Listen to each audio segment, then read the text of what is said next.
ना ऐसी होती हो। कमल बहुत परेशान था। उसे समझ में नहीं आ रहा था कि वो इस परिस्थिति से कैसे निपटे।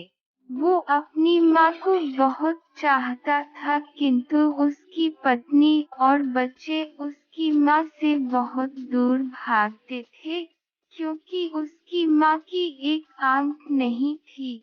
साथ ही उसकी कमर भी 90 अंश पर झुकी थी। वैसे वह अपना काम सब खुद कर लेती है, किंतु फिर भी वो उसकी पत्नी और बच्चों के लिए हमेशा खटकती है। दादी, आप ऊपर के कमरे में जाओ, मेरे दोस्त आ रहे हैं।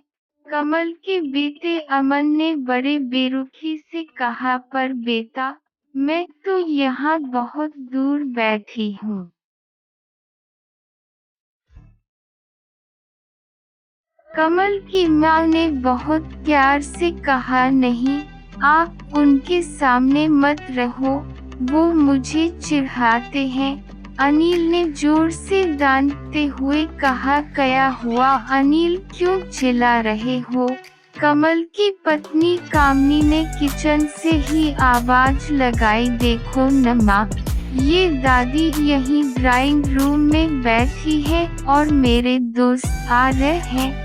अखिल ने शिकायत भरे लहजे में कहा, माँ जी, आप ऊपर चली जाओ, क्यों हम लोगों को लजवाती हो?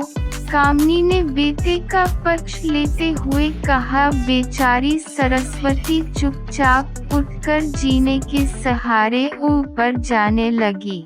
कमर झुकी होने के कारण उन्हें ऊपर चढ़ने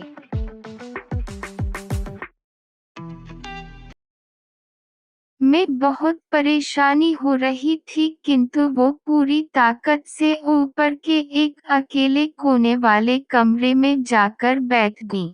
विमल बाजू के कमरे से सब सुन रहा था। उसे कष्ट हो रहा था कि उसकी माँ को अपमानित होना पड़ रहा है, किंतु वो असहाय था। अगर वो कुछ कहता है तो पत्नी और बच्चे उसका विरोध करने लगते हैं। दूसरे उनके तर्क भी सही लगते हैं। चूंकि वो एक प्रशासनिक अधिकारी था, उसका सामाजिक स्तर बहुत ऊंचा था, उसकी ससुराल भी एक उच्च घराने में थी, वे चुपचाप इस तरह हर दिन अपनी माँ को अपमानित होते देखता रहता। रात को कमल की पत्नी ने कहा, देखो जी, अब कुछ करो। कल कलेक्टर साहब की पत्नी आई थी। माँ जी अपनी देशी गुण धारा में उनसे मिली। मुझे बहुत शर्म आ रही थी बताते हुए कि ये मेरी सास है। मैंने कह दिया कि दूर की रिश्तेदार हैं, इलाज कराने आई है। कमल को रोना आ गया, किंतु फिर भी वे चुप रहा। उसे समझ में नहीं आ रहा था कि वो क्या करे।